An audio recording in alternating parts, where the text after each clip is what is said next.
So, well, I'd like to welcome everyone to the September meeting, which is on National Voter Registration Day, most appropriate for both this group and for our program tonight. Before I turn it over to our Vice President, I would like to give a shout out to the tireless Voter Services Outreach Volunteer Group, which has got a plethora of opportunities going on now. And if you're interested in those, you can go to the Voter, or you can go to our Facebook page. But I'm going to allow Vice President Dana Ellis to give a few admin announcements, introduce our speakers, and moderate the chat room for any questions that might arise. Dana, thank you so much for putting this program together for us tonight. It's been my pleasure, and I apologize to the group for our activity. I knew this was going to be an exciting meeting, but didn't quite plan on that. I do want to ask everyone to mute yourself, if you don't mind, when the speakers are presenting.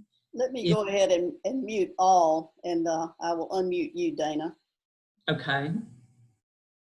And, maybe that will. Wait just a second here. Okay, Dana, there you go. Okay, thank you. Mm-hmm. Please put any questions that come up in the chat box, and I'll be monitoring that. Most of us have had way too much experience with Zoom, but in case you don't know, you can put the view on speaker view so that you see the person who's speaking instead of the gallery view. Go up to the upper right-hand portion of the screen, and if it says gallery view, you can change it to speaker view. I was asked to remind the league members on the call that September is dues renewing month. So I'm going to do that, get that business out of the way. I also wanted to let you know that our October meeting, which is in the works, is going to be about get out the vote efforts. I'm inviting people from different organizations heavily involved in GOTV. I've confirmed the Poor People's Campaign and Greater Birmingham Ministries, but I'm working on a few others, so just note that.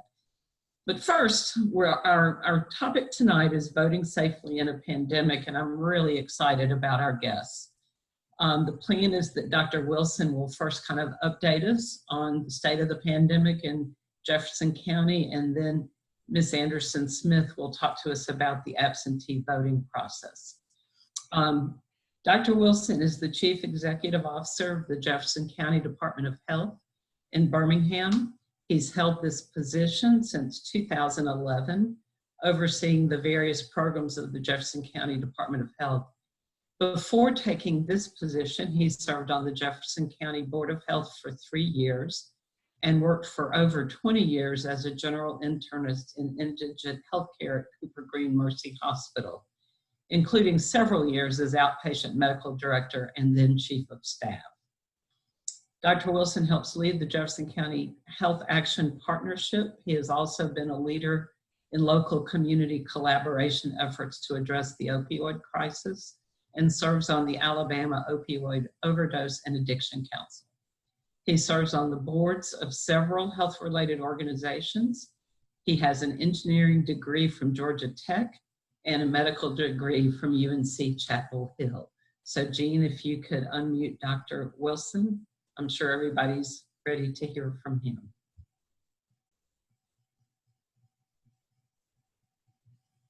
Hi, everybody.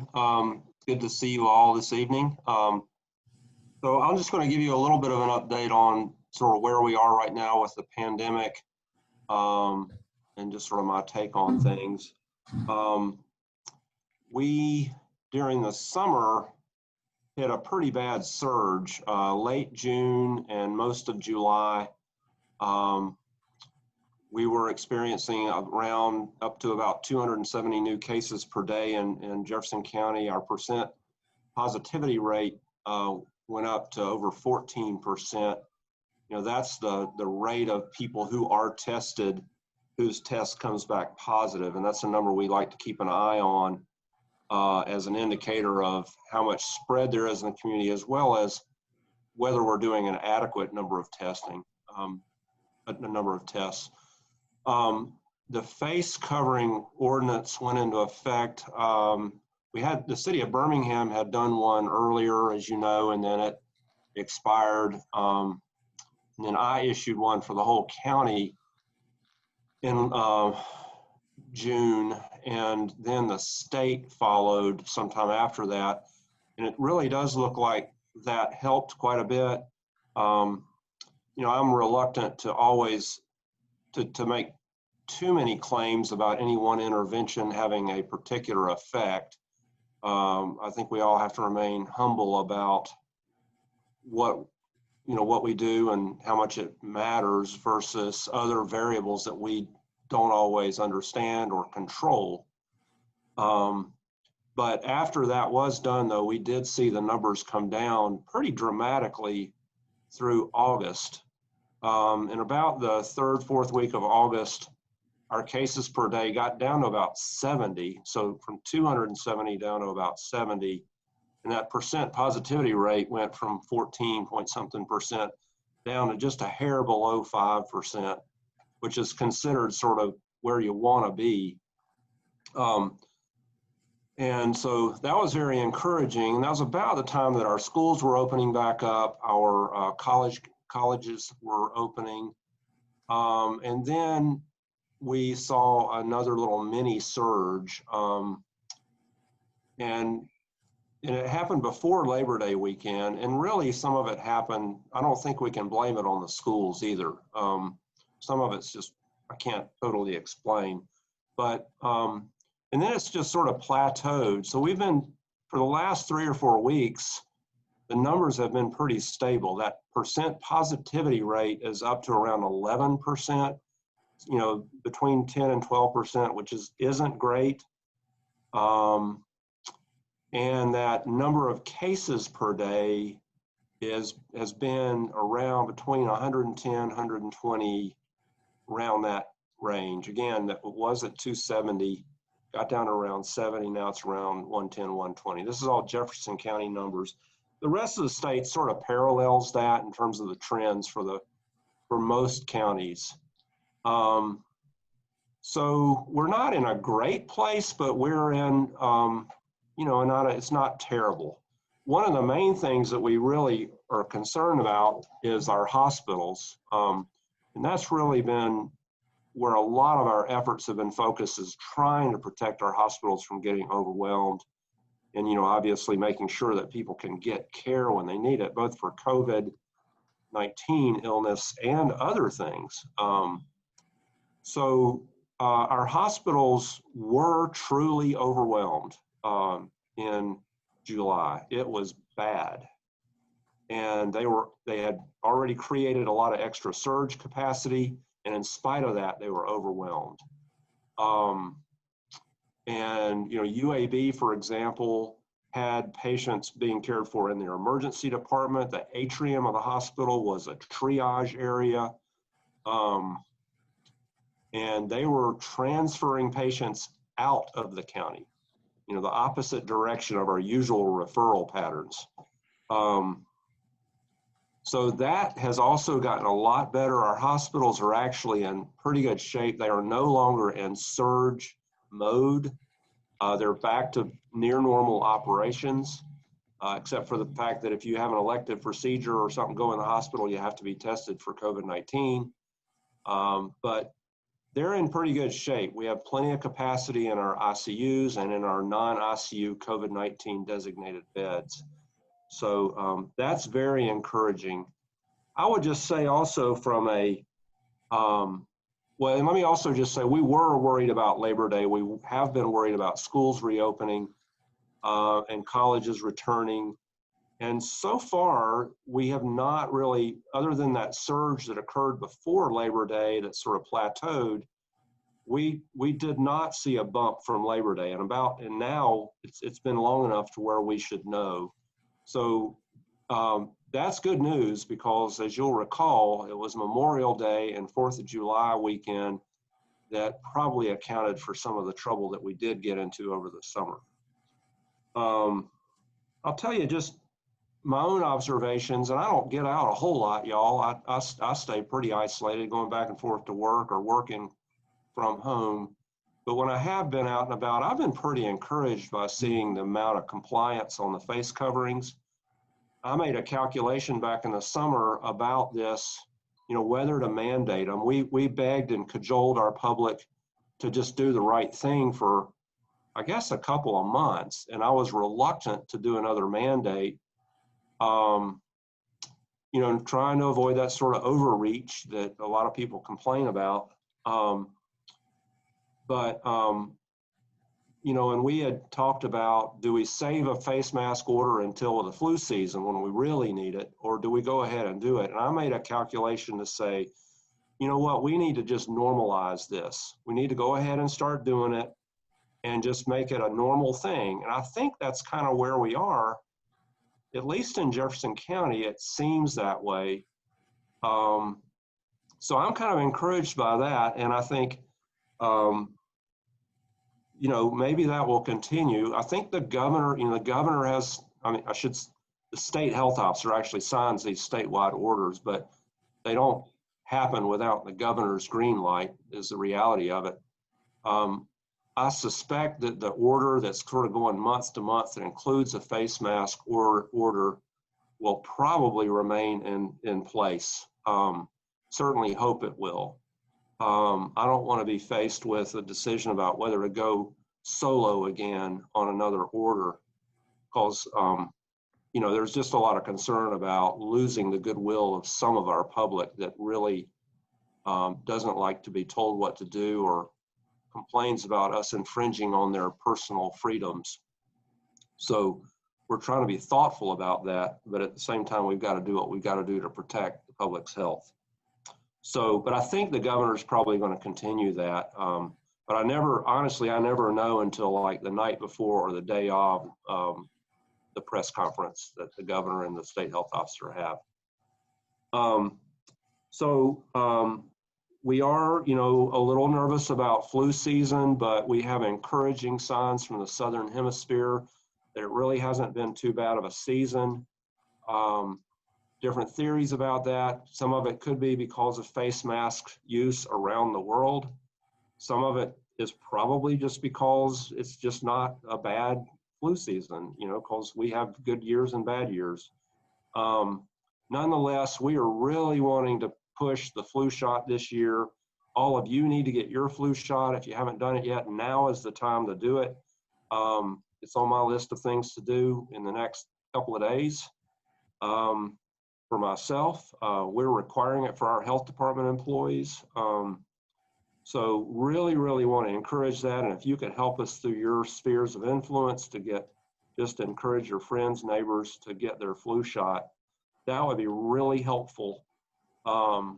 Just again, for our hospitals, our healthcare system, and just to avoid the confusion of, is this the flu or is this COVID or what's going on when I'm feeling sick? In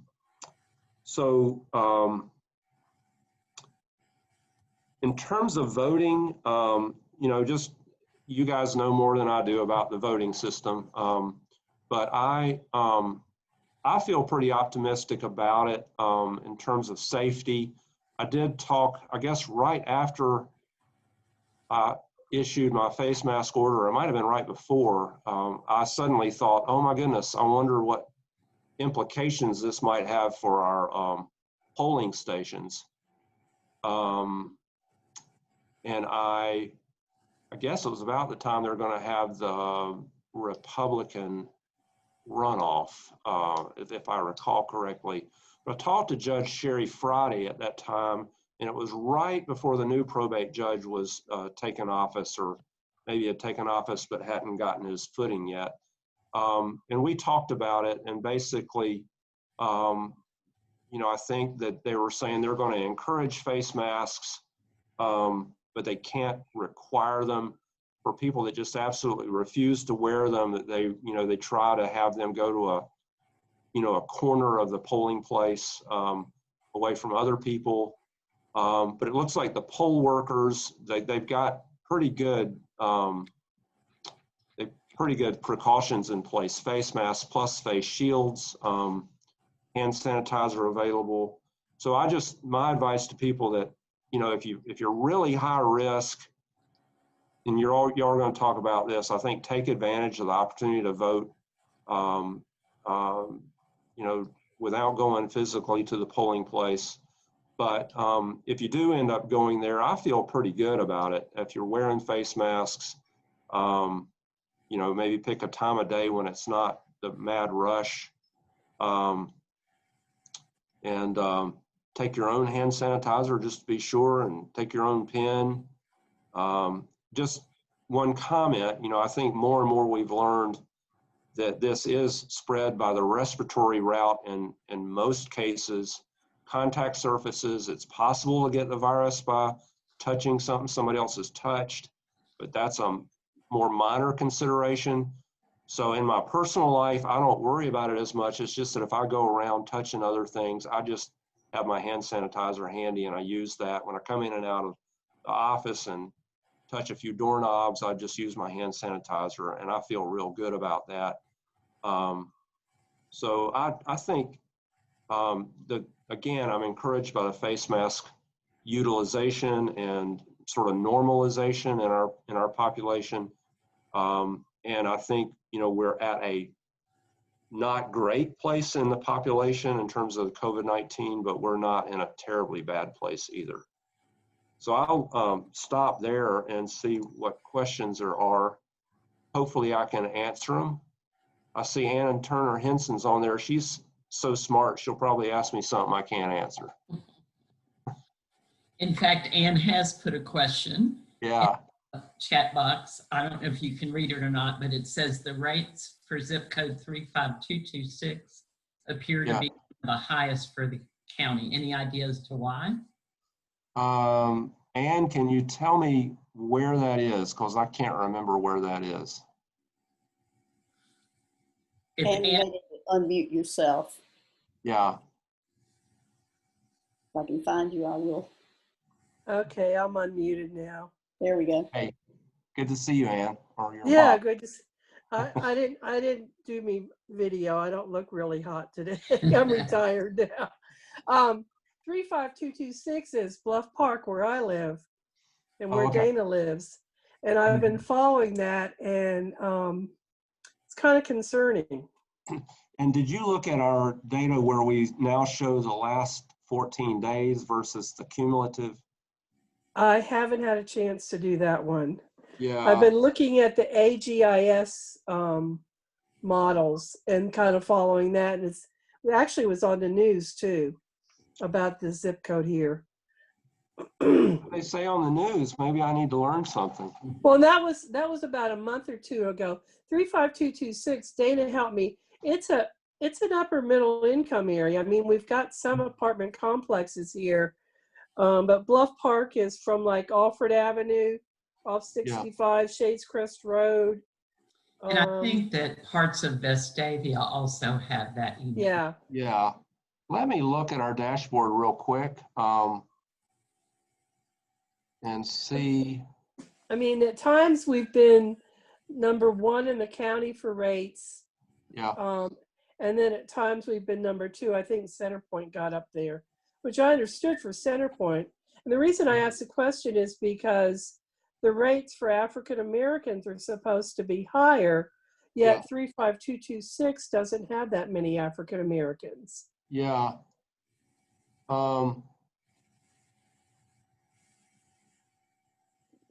me see here. And also I can tell you the so math. 35226. I was just looking to see, because one of the issues we had when we released the zip code data early on, it was largely skewed by nursing homes. And as you most of you know, we had a terrible time with nursing homes early in the pandemic. It was awful, and it was nationwide, and that was probably 60% of our deaths, and it was skewing the data on our zip code, and we were trying to be careful about that. But yeah, let let me see. Yeah, I don't y'all. know how many nursing Oh homes. yeah, I'm we just have. looking. But anyway, one thing that we had was we had cumulative data for the whole pandemic, and after a while, it became meaningless because you had all that nursing home stuff in there. And so I think it was about 2 or 3 weeks ago, I asked our IT people to give a 2-week thing, and on our map, there's like a green dot, and you can click on it. And yeah, y'all's rate is pretty high. I honestly don't know, but we are generally seeing actually,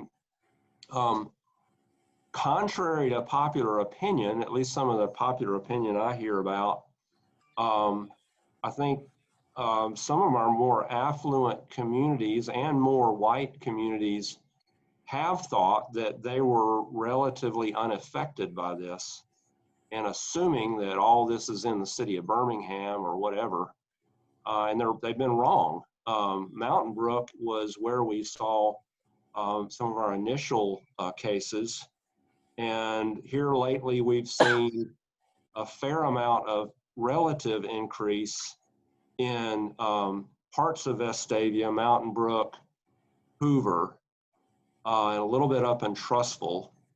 Now that does happen to be where our schools have reopened more so than other parts of our county. I'm a little reluctant to say it's because the schools have reopened. I do think it might be related in part to some of the social activities that in part could be related to schools. We've certainly had some issues with football and extracurricular things. But I think there's, some of this, and I'm just going kind of off the cuff, and this is not all, I'm not citing a bunch of great data. This is just my sense for things, is that, and this is partly borne out in the age bracket numbers that we're seeing. A lot of what I think is driving this is our younger people who are socializing a fair amount. There's a lot of activities that are off of our radar screen. You know, they're not the restaurants and the bars and the schools and other things that we are attempting to regulate. And I think you have a population that, my sense is you have a population that feels a little bit more invincible, and that's driving this. And some of them are a little bit more invincible.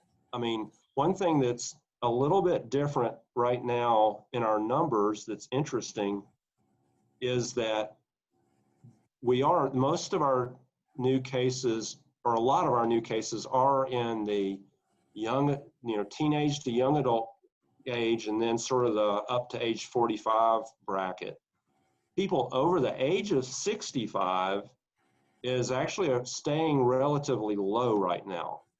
And so what I'm kind of hoping is that maybe this time around, we will see less spread from that younger population to the older and more vulnerable population. So this is just me talking, but I think some of our epi people would tend to agree with what I'm saying. It's been a little bit harder than we would have expected, and a little disappointing, I think, for epidemiologists, that we are having trouble really sort of saying, aha, these cases are coming from this restaurant or this wedding or this school, because this is a much more slippery disease. The long incubation period, and that 14 days from exposure where you may exhibit symptoms or you may turn positive, the asymptomatic spread, and the fact that there are just a lot of people who are infected that we probably don't know about, and the fact that our economy is opened up. When we do the contact tracing, people have been multiple places, and it's kind of like there's no one place. Whereas early in the pandemic, when things were shut down, the range of possible exposures was much less and easier to track down. So it's hard to give you a definitive answer. You did mention race, and I know that you've done a lot of work in health equity and advocacy for some of our lower income and minority populations. We have actually, it's been interesting so far. in Jefferson County, we've beat the odds. Our African-American community has not seen excess deaths in Jefferson County, unlike the rest of the state. Again, I say that with a lot of humility. I think we have tried really hard from the very beginning to pay close attention to our more vulnerable populations. But I don't know if we can take credit for that. But so far, we've dodged that bullet. We have a lot of concerns about our Latinx population. Where we do testing, we're seeing a high positivity rate. And I'm digging into the numbers right now, but because we sort of have an other category or unknown category in terms of race and ethnicity. I'm trying to get some data on that, but I'm afraid that we're probably seeing some excess deaths among our Latinx population. I'm going to do one more question that's in the box before we go to Ms. Smith, and then we'll take more questions after her. But Alice is concerned, her question is, some schools say that due to HIPAA, names of those with COVID cannot be shared. How do organizations and schools protect others if workers do not know who has been sick and who they've been around? Yeah. So schools are not bound to HIPAA because that HIPAA refers to healthcare organizations. Our health department is a healthcare organization. We provide healthcare services, so we fall under HIPAA. We bill Medicaid, Medicare for some of our clinical services. So that limits us and what we can report. And I tell you, when we did the zip code stuff, that was a big issue. That's why we had to do this funny map with at least 20,000 people per geographic area to meet HIPAA requirements, which seem beyond common sense, but they are what they are. Schools, though, do have to protect people's privacy, and I think everybody would want them to. So this is an ongoing conversation. The contact tracing is being done. So if somebody does have it, whether it's a teacher or a student, the contact tracing still occurs, and we're working very closely with the school nurses. We do that in a partnership. They help us with it, and then we do some of it, they do some of it. So I feel pretty good about that. I do think parents want to know, how's my school doing overall? And that's something that's being actively discussed right now. Some schools are voluntarily providing some data, but in their discussions at the state health department and the state board of education right now about providing like a dashboard statewide where the schools report in and they sort of clean up the data and then make that available to the public. But I'll tell you, it's probably not going to be as specific as people would like to see. It'll probably be by district, and here's how this school district is doing overall. And that's just because if you can imagine, if you say that we had a couple cases in the 5th grade at this elementary school, people are going to very quickly find out who that was. And schools are just not comfortable with that, and I'm not comfortable with that, just in terms of protecting people's privacy. But I think there's a lot of discussions going on, at least trying to provide some data. And I think some of our local school systems are talking about that. They all have different comfort levels, different demands from parents, so they're all probably going to look a little different in how they do that. Thank you. I'm going to move on to our next speaker, and then again, we'll have a question and answer session at the end. We are fortunate to be joined by Jackie Anderson Smith, who is the circuit clerk of the 10th Judicial Circuit, which is the largest court system in the state of Alabama. She took office in January of 2019. Prior to being elected the circuit clerk, she was the first and only African-American elected to the Jefferson County Board of Education. She served 6 consecutive terms on that board. While serving, she earned 8 four-year master's level certificates in addition to holding a bachelor's degree from the University of Alabama at Birmingham. As circuit clerk, she has made many improvements to the office, including opening a new absentee election office on the 5th floor of the main courthouse. So Ms. Smith is going to talk with us today or tonight about absentee voting. Jean, if you can unmute her. And Ms. Smith, I don't know if you want to start with your PowerPoint or wait and get further into your presentation, but just let us know. First of all, can you hear me? Yes. Okay, because I had some technical difficulties going on. I'm still at the office. And my iPad needed to be, the battery died. Over to the computer here, that's why I was moving around in the background there. But now to get back to the task at hand. When I came here, the absentee ballot office was in a very small room area, and I felt like it should have been expanded. So I went from one little small cubby area. If you've ever voted absentee ballot in the 18 years and you came up here, you saw a small space. Now I have a very large space, and it's not quite large enough. The deluge of people that are coming, we have mailed out over 10,000 applications, and we have received September the 9th over 2,000 walk-ins. So I need a bigger office.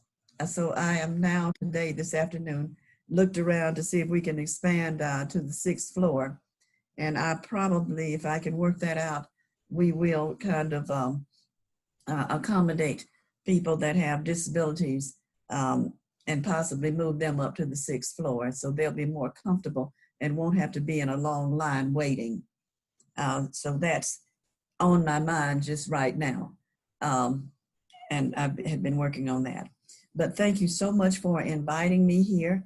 I have enjoyed the brief time that I've been here. It has certainly been a roller coaster ride. Again, the deluge of people that are coming in here, it's mind-blowing. It's just one of those unique things. Coupled with the pandemic, people are coming in to vote in person, and I encourage that. One of the reasons I encourage that is when we speak with some people over the telephone about voting absentee, they will call our main office, which is 205-249, I'm sorry, that's my cell phone, 205-325-5313. So that's the main number to call for absentee voting here in Birmingham. There is a Bessemer division, and I have her number around here somewhere. I will give it to you in just a second. But the Birmingham division, if you live in the Birmingham area proper, then the number is, again, is 205-325-5313. All right, so you call, the first method is to call in. And once you call in, we'll get the information from you where you live, and that will help us to identify your polling place. So we will mail you out a packet that has the application in it. And if you are under 65, you need to send in, along with that completed application, a photocopy of your ID. It can be, mostly people use driver's licenses. But if you're a student, say at UAB, then a copy of your UAB identification card would be enough. So we will accept that.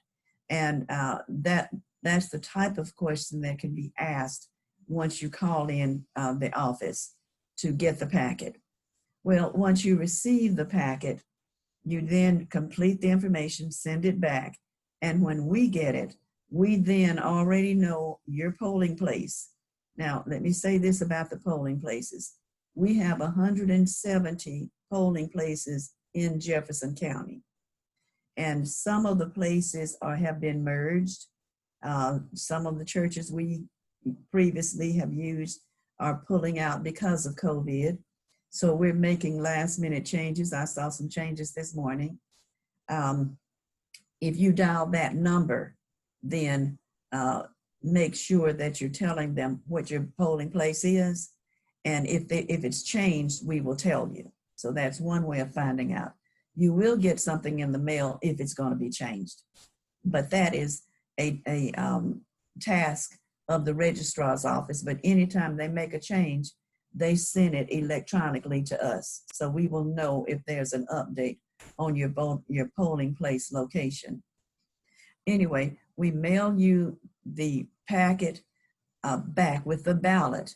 And inside that packet with the ballot is going to be an affidavit envelope. That is the envelope that you're going to put your executed ballot in. And that's a very important piece of paper. We can either show the PowerPoint presentation right now if you like, but again, in keeping and I don't want to waste a lot of time here, in keeping with what we're talking about, there is an affidavit envelope that you place your executed ballot in. There are 4 things that my office looks for when they receive it back in the mail. We make sure that you have signed it, make sure that you have put your address and your date of birth, make sure that you have either had it notarized or had it witnessed.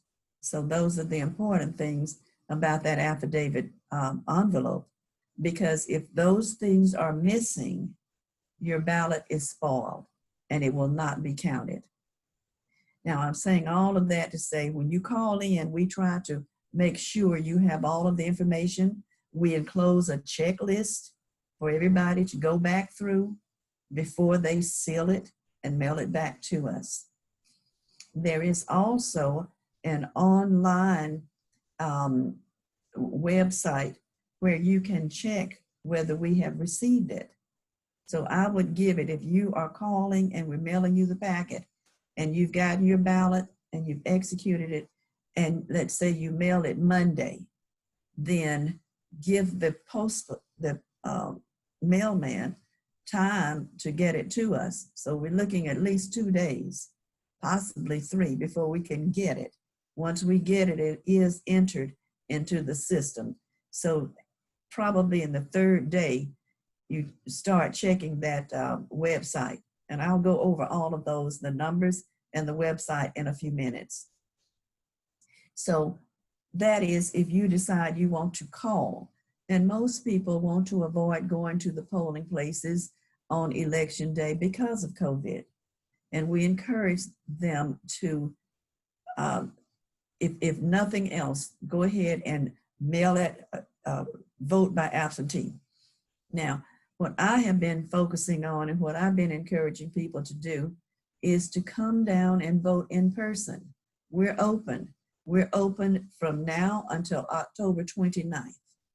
The lines may be a little long here, but trust me, they're going to be worse on election day. The good part about coming down here to the courthouse is we do ensure that we have taken all the precautions as far as the prevention of being exposed to COVID, the virus itself. All of my people wear masks, they wear gloves, they're sneeze guards. We do take their temperatures every morning before they begin working. Each person maintains a diary or a journal of that. We also use the UV scanners. You may have seen those, but we scan the paperwork that we have. Anything we get in the mail, we scan that as well. So there's a big sweep between 7:30 and 8 to get everybody ready to receive the public. So, and if you want to wear a mask and don't have one, we provide that. So I want to make sure that people do understand that we do observe as much as we can the social distancing and all of the sanitation procedures that are in place that we know of at this time. But you come in, you present your driver's license, they will make a copy of it right then. They will enter all of the data.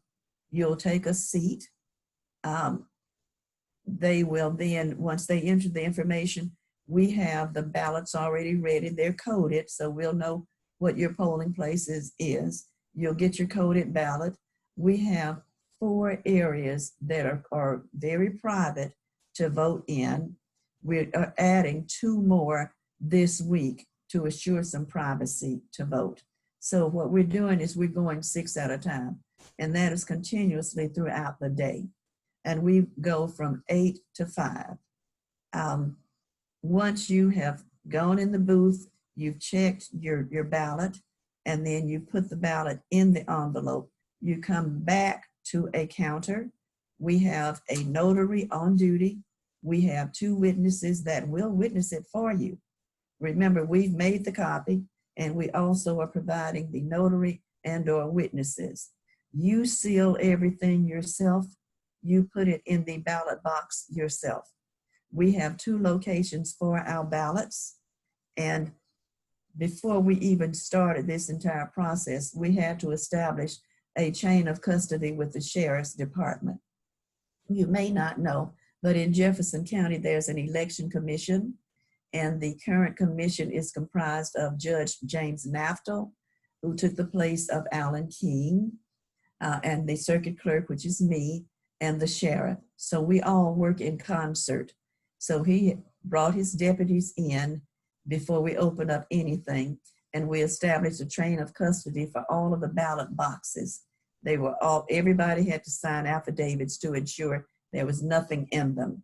When they get full, then the sheriff provides a deputy that comes and walks us through the transportation process, so the chain of custody is not disturbed. And by the way, the keys to the locks are on the 4th floor, which is my main office. They're locked up in a safe, and I don't even know the combination to the safe. That is held by another individual. So we all sign affidavits each time we transfer ballots from one box to another. So just to make sure that people know that their vote is safe. And those ballot boxes, the drop boxes, are open on election day. Again, we have deputies that will be there when we open the boxes to do our count. I know I've kind of rambled a little bit, but I think you do understand that there are 2 processes, one by phone and the other by person, if you would like to come on and utilize absentee ballots. Oh, in Alabama, you must have a reason to vote by absentee ballot. And so the Secretary of State, John Merrill, has deemed that you check number 2 as your reason. It doesn't really fit. It talks about an illness as if you have the illness, but it's not. I prefer to explain to people, this is if you are concerned that you do not want to go to the polls on election day for fear of exposure to the COVID virus. But check number 2 if that is the reason that you're wanting to vote absentee. So does anyone have any question while I get this number? We've had a couple of questions so far, 2 that were sent in before tonight.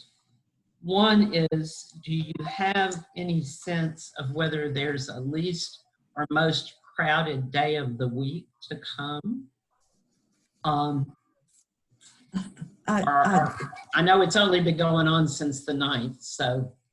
Yes, towards the end of the day, I think around 3 or 4 seems to be slacking off. Today it slacked off a little bit, around 3:30. I noticed that.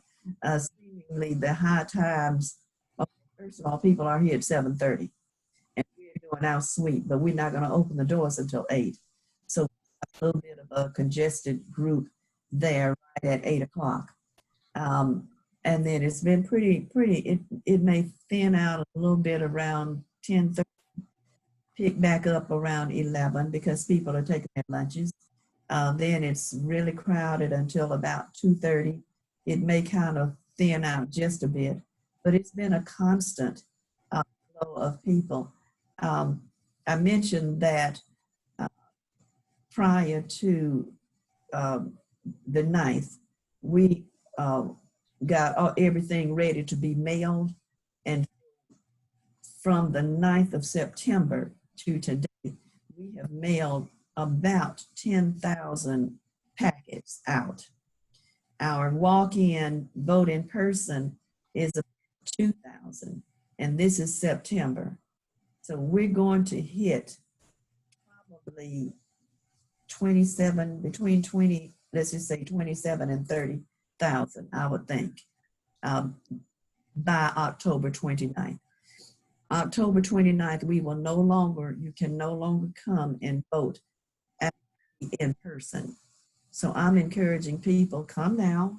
If you're wanting to come in person, you can even call ahead and ask if we think that there's a crowd or any type of slowing down of people. But I'm thinking towards the end of the day seems to be the most appropriate time now. If you are calling and want a packet, please encourage your people to go ahead and call and get the application packet as soon as possible.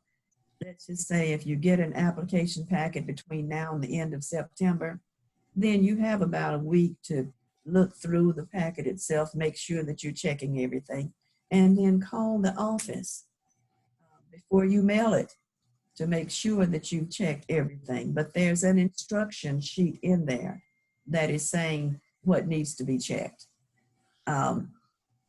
A number of people have called and said, I forgot to sign. And there's a remedy for that. On election day, when we start counting, if we run into a packet, because we're not going to open your envelope until election day. We will not open that affidavit envelope. We open it up and we find that you didn't sign something. Okay, we will then try to call you, tell you to go to your polling place and vote provisional. For instance, you called us and tell us that you knew you put it in there and you forgot to sign it. So the remedy is that you go to your polling place and you can vote provisional. I don't know how many of you have voted provisional before, but provisional ballots, the chief inspectors at each polling place can issue a provisional ballot to an individual. And I'll give you an example. My daughter put our home address, but she's in college. So she sent everything in and just put her address for college. But when she voted, when she went to vote, it had her home address. I'm sorry. That she used her college ID that had the college address. She showed that when she was voting. And they said, well, the addresses don't match. So the chief inspector can issue her a provisional ballot, and she has from that Tuesday to the following Friday to contact the registrar's office and to present the correct address there. And that's what you call the provisional one. Now, all provisional ballots are counted 10 days after the election.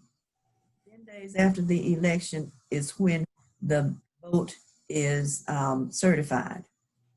And the 10th day afterwards, all provisional ballots are taken to the probate office, and the sheriff, the clerk, and the probate judge.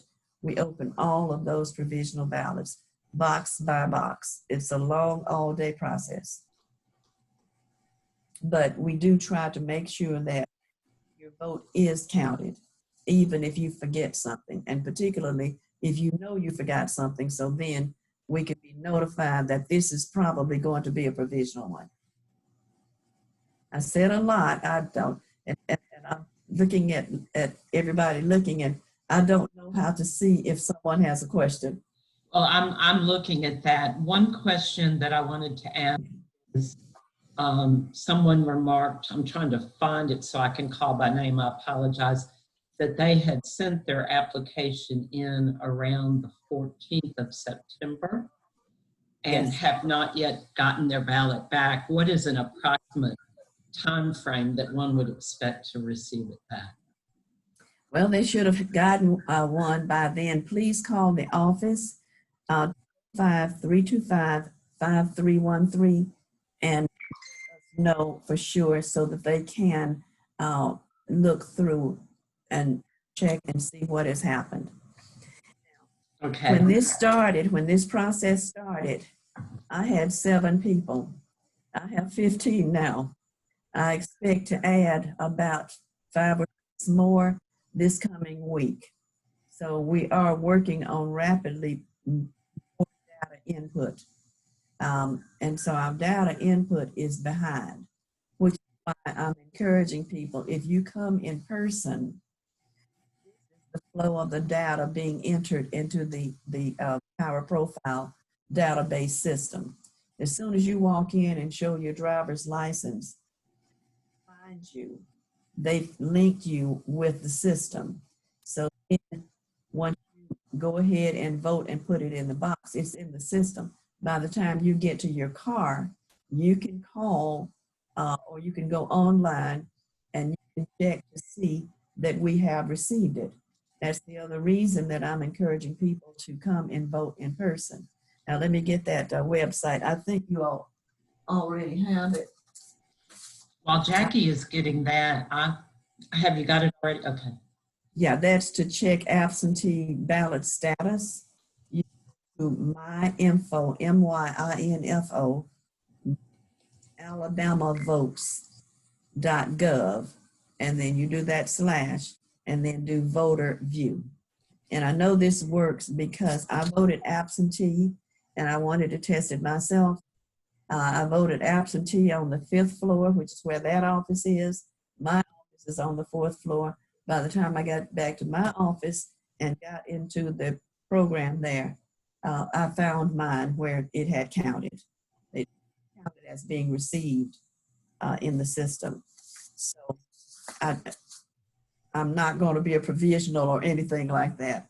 Unless on the day that they open the ballot, then I didn't sign something. But we have signs all over reminding people what to check.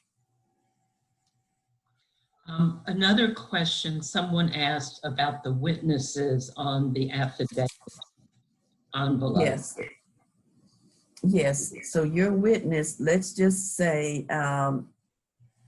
Wilson is voting absentee, and he has gotten the packet, and he opts to execute it by mail. The witness could be his wife, a spouse is okay, other relatives that may be living with you, a neighbor, a child preferably of age 18 and up can sign. So you have to have 2 witnesses or it must be notarized, which is why I have a notary on duty there at all times. I'm going to put a question to Dr. Wilson to give Ms. Anderson-Smith just a minute to breathe. Dr. Wilson, a question that was put in privately is whether there's any thought that there might be, quote unquote, a football surge now that football games are starting again. Yeah. Yeah. I'm sorry, were you going to say something else? No, that's it. There might be a football surge. I think that's quite a long story. I tried to insert myself into that and I regretted it. That's the golden calf. But our biggest concern has been really high school athletics where, you know, there are some rules in place from the state health department and, you know, I think they're trying to comply with those, but they're not testing the athletes. And we just have concerns about, I mean, there's just really no way to have like football and be completely safe. from the spread of COVID-19. I mean, you just can't do it. It's a close contact sport. That's why they call it that. And there are others, you know, wrestling, volleyball, basketball, that are similar risk. And I think one of the concerns we have is the crowds, you know, and just making sure there's crowd control when you have the events. And I think some schools are doing better than others. I think the best we could do as a health department is just to say, hey, we're here to offer our assistance. Any kind of plans you have, you know, let us help you. But we were unsuccessful in saying, don't have football. Now, college athletics is much different. We've talked with, we have been consulted by UAB, and they have a pretty darn good program in place. Very careful they're testing all their athletes twice a week, plus right before every game. That's not perfect, but they're doing a really good job. And in as much as you're having football, I feel good about the way that they are doing it. So a lot of this gets back to what I said before, just some of those social gatherings that are sort of peripheral to these official things that we don't have control over. And I think that's just, that's the wild card here. Thank you. Another question for, or a comment that I want to make about checking if your absentee ballot is in. Something that I learned today is that when you go to that site, and the site is in the chat box, to check, those of us that live in Jefferson County, you have to confirm that, or ensure that the correct election is checked. In the drop box, there's one that says November 3rd, 2020 general election, and one that says November 3rd, 2020 presidential election. And you have to select the presidential election one. Otherwise, it looked to me like mine had not been done, even though I voted in person, but once I selected the correct one, it was fine. So Ms. Smith, one other question that we had beforehand was that, and I think you've already answered it. So if you open the ballots at noon and you see a problem, you will try to reach out to that voter to let them know that there's an issue with their absentee ballot. Did I understand you correctly? No, my deadline for doing that is November the 2nd. Okay. The day before. On election day at noon, we will open all of the ballot boxes, and I have a team, I have 15 teams, 3 on each team, that will open the boxes, and we will begin our count. We will not put them in the machine. I guess you'd have to see, you can't see that back office. But in the back office, I have the machine in which you insert the ballots. What I keep finding, though, as I look at the ballots that are coming in the mail, some of them are, they've all been up. The paper is glued, and we have to be very careful with opening, you know, some of the ballots. They have to be pristine in order to go into the mechanical counter. I'm of the impression that we're going to have a large amount that we must count by hand. So I'm just encouraging people to, first of all, go through and make sure that you have executed it properly, that you've answered all of the checks, and every box, just make sure you do that. It's almost like filling out your income tax. If you miss something, you worry about it all night. But and take a picture of it, you know, that way you know that you've done everything on it, and you have some proof if you have to have a contest. And by the way, if you want to contest something, then that comes before the election commission. So I would just be ultra safe and overly concerned about what I send.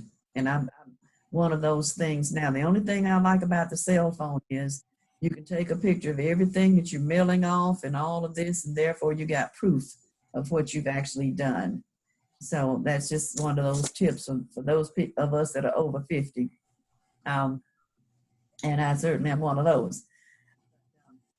I encourage people to go ahead and check those things. And once we do the count, at 7 o'clock is when we start feeding all of the ballots into the counter. So opening them up, and this is a statutory protocol, by the way. The procedure is outlined in 17.510, section 17.510 of the code. Let's see, I've got it right here. I have, the wonderful part about this job is they've given you all sorts of instructions. Yes, it's 17.210, and this is the procedure to beginning at noon on election day. The absentee manager must deliver the envelopes to the officials, and so that would be my role. And then we will start the count.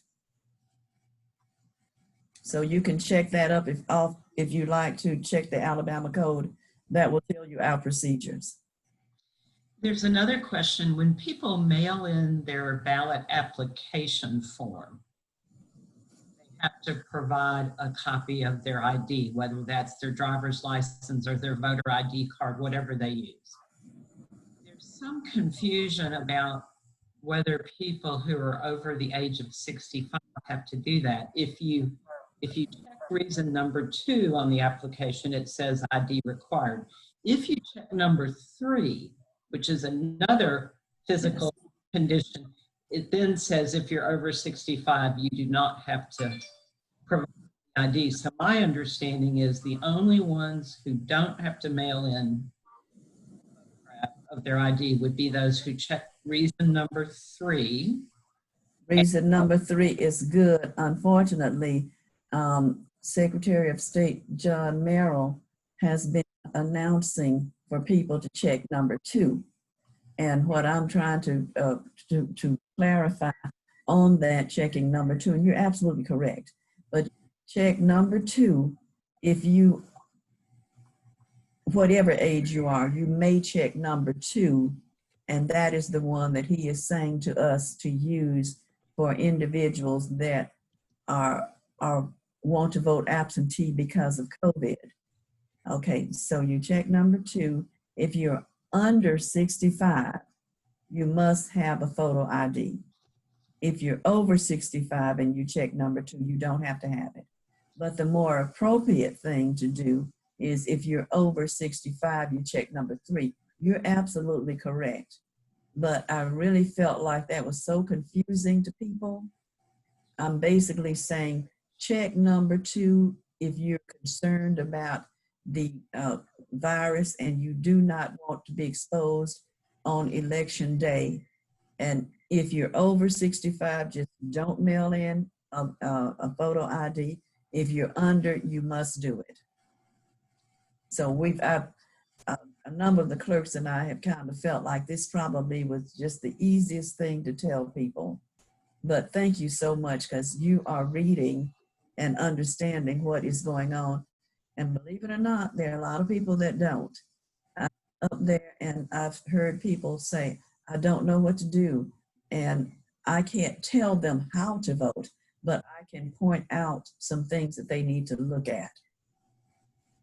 What I thought I would do, I think I have been able to stay on top of the questions in the chat, but a number have been coming in. And so if you have a question that I have not covered, please unmute yourself and ask that question now. Now, Dr. Wilson is having to leave, but if you have a question for Ms. Anderson-Smith, please unmute yourself and ask the question. Let me just say real quick, thank you all for having me and for all that you are doing. You're a great and very important organization. If there are other questions later on, Dana knows how to get in touch with me, and I'm happy to help out however I can. So appreciate the time I had with you all. Thank you so much for joining us. I appreciate it. Bye-bye. Bye. Dana, I had one question about provisional ballots. Okay, go ahead, Ann. This is Ann Turner Henson. You mentioned on the provisional ballot, you had a certain number of days to present your information. Does that have to be in person or can that be over the phone? The provisional ballots are, the questions about them is cleared up by the registrar's office. If the chief inspector has given you a provisional ballot, allowed you to vote, then you have from that Tuesday to that Friday to contact the registrar's office, and his number is 205-325-5550. That is Barry Stevens, and he may be able to do it on the phone, by fax, by email. I'm not sure what his protocol is, but the law says that all provisional ballots must be cleared up during that period of time. Now, the count of the provisional ballots is within 10 days when we meet to certify the entire election. So he has up until that period of time to reach out and to clear up any questions about the provisionals. Okay, thank you. Any other questions?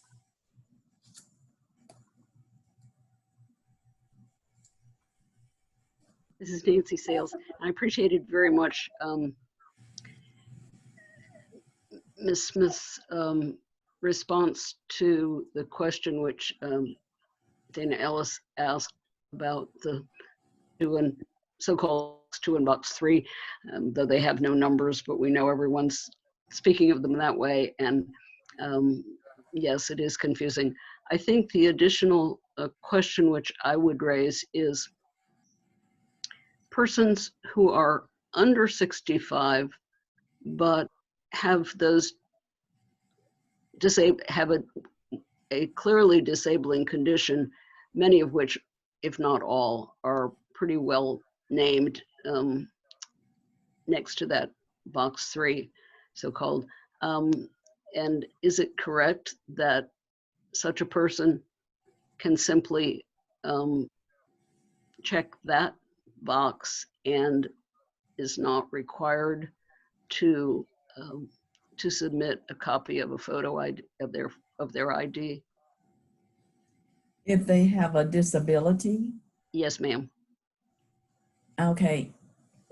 Again, I know it poses some difficulty to come and vote in person, but we do have a disability voting machine, just as each one of the polling places has one of those. They call them quick vote machines, in which someone that has a disability can go straight to that and enter the information.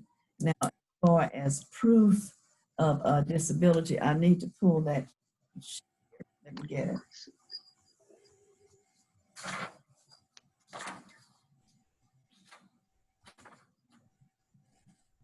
All it says is that if they have a physical disability, they must, and if they're under 65, they must have a photo ID. And that's all it addresses here. That again is number 2. I don't know if that answers your question. To be honest, thank you, Ms. Smith. No, and I guess in part it is because it seemed that that had been clearer, and that reading the list, as I did with some persons who have some simply cannot stand or walk the distances into the special machines and into the either if they live in the Bessemer cutoff or in the Birmingham courthouse, seem to qualify. And one person asked me about how a person who was homebound, literally not able to get out of her home, could get an ID. And I will acknowledge that this is the person asking was another member of the League of Women Voters, and but the person she was asking about, I believe, was under 65, but it seemed as though she did not need it. Need the It's very ID. possible. It helps. I can share my screen and show the absentee ballot application. Would y'all like me to do that? List those reasons.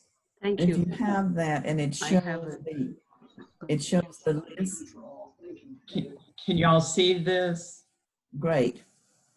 So the third reason, and again, they're not, I believe is the one Nancy's talking about. So people who have an illness or infirmity which prevents their attendance.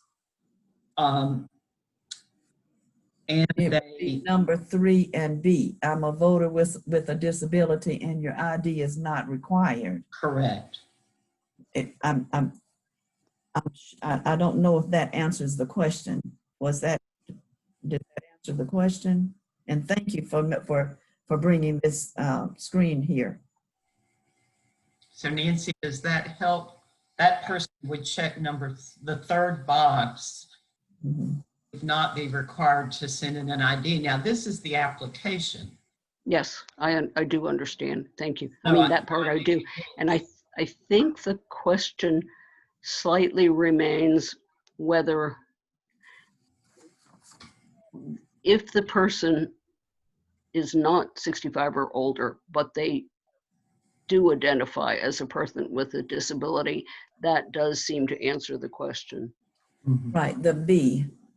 B, yes, ma'am. Thank Yes, you. I'm a voter with a disability. Yes. Thank you. With much relief, and not just about the one place I've quoted, but other questions asked at voter Right. registrations. Thank you. It's a confusing process. Yes, I we can do better though. Maybe in time we'll do better with this. did have the experience myself of voting absentee in person. And of course I can because I don't have a disability. I know this doesn't apply to many people, but it really was very smooth and they walked me through it. So I left comfortable that I had made no mistakes. For those of you in Jefferson County, I got one question in the chat box. If you live in what's defined as the Bessemer cutoff area, and I do in Bluff Park, then you go to the Bessemer courthouse. Otherwise, you go downtown.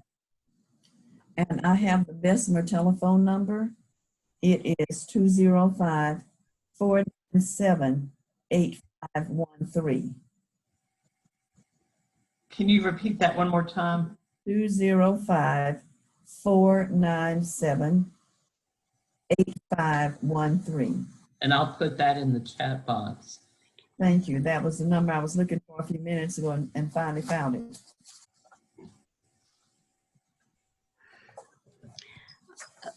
If I may, there was one further question. We've encountered, or I at least have encountered, some persons who were unsure whether they are in the Bessemer cutoff or not. Some persons very clear and they know for certain that they are.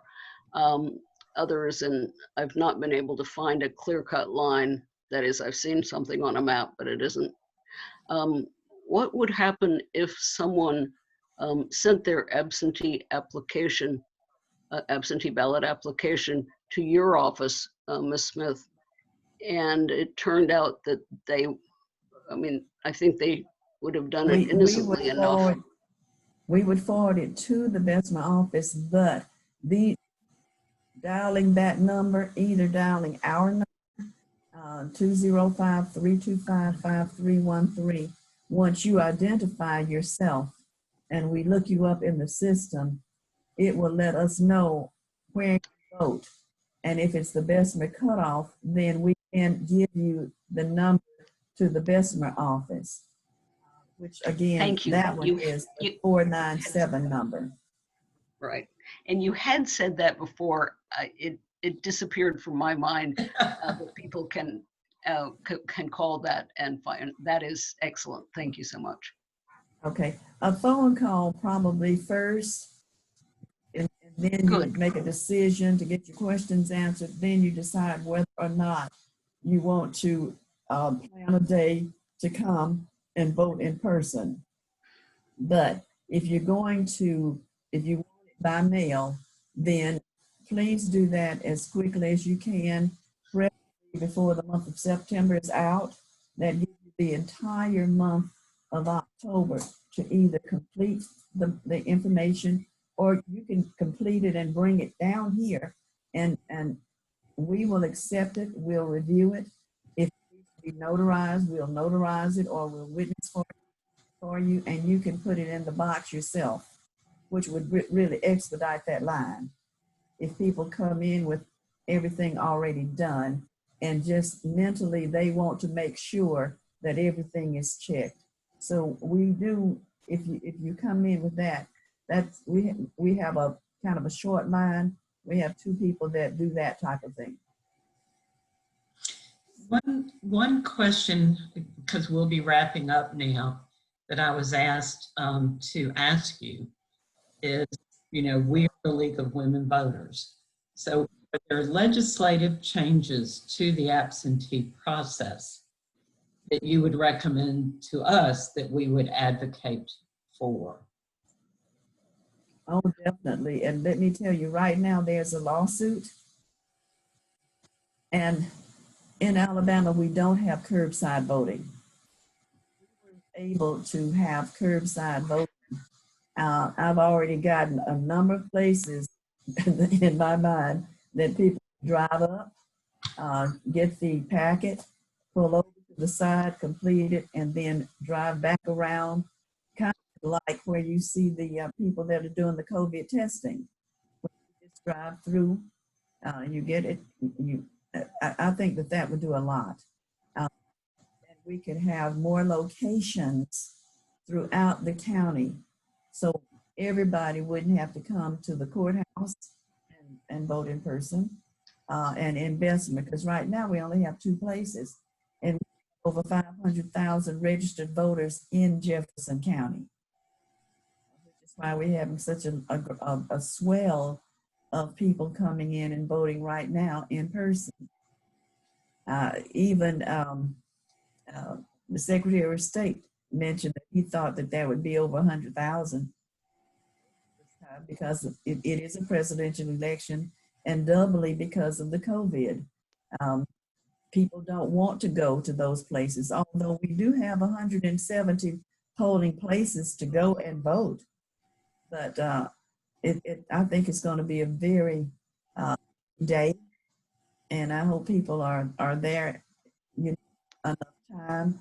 And if this process can alleviate some of that, then it's okay for us to have a number of people to come. I don't want you to have to come here and wait 2 hours. I really don't. And as much as we can to speed up the process. And we're hearing good reports of how it is. Most people that I've talked to that have come downtown report about 30 minutes. I'm sure that depends on the time of day. Yes, thank you. Thank you for everything you're doing. I'm going to turn it back over. Leonette, did you have anything you wanted to share with the group as the president before we closed out? No, I just wanted to thank our guest speakers again, and thank you, Dana, for putting such an excellent program together. A special welcome to our non-league members who joined us here tonight. I hope this is a teaser for the kinds of topics that the league is interested in, and you will come back and visit again soon.